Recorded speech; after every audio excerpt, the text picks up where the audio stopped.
سلامونه وخت مو په خیر. پام وکړئ د غږ نیوز یوټیوب چینل څخه تازه او مهم خبر ته.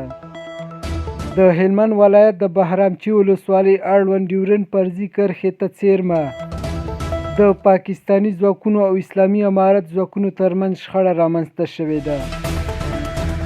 دغلته پر ډیورنډ فرضي کرښه د تګ راتګ لپاره یو فرضي دروازه هم شتون لري چې د پرون راهیسې تړل شوې ده.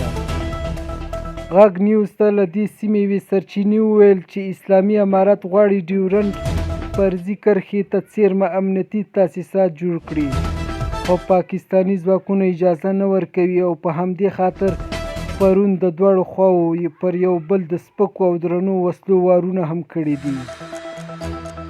د سرچینې په خبره اسلامي امارت د تیرو 3 کلونو راهیسې څو ځلې دغلته امنیتي تاسیساتو جوړولو لپاره د پاکستاني اړخ سره خبرې کړي، خو هر ځل بې نتیجې پای ته رسېدلي دي.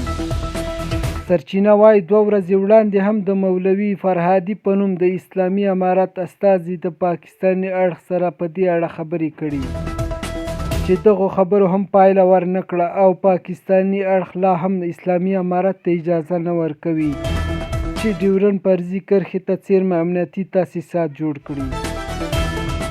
د دغو خبرو وروسته اسلامي امارت بهرامچی ته لسګونه ټانکونه او جنګیالي استولي او تیره ورځ د نیم ساعت لپاره د پاکستاني ځواکونو سره جګړه هم شوې ده چې د تلفاتو په اړه دقیق معلومات نشته.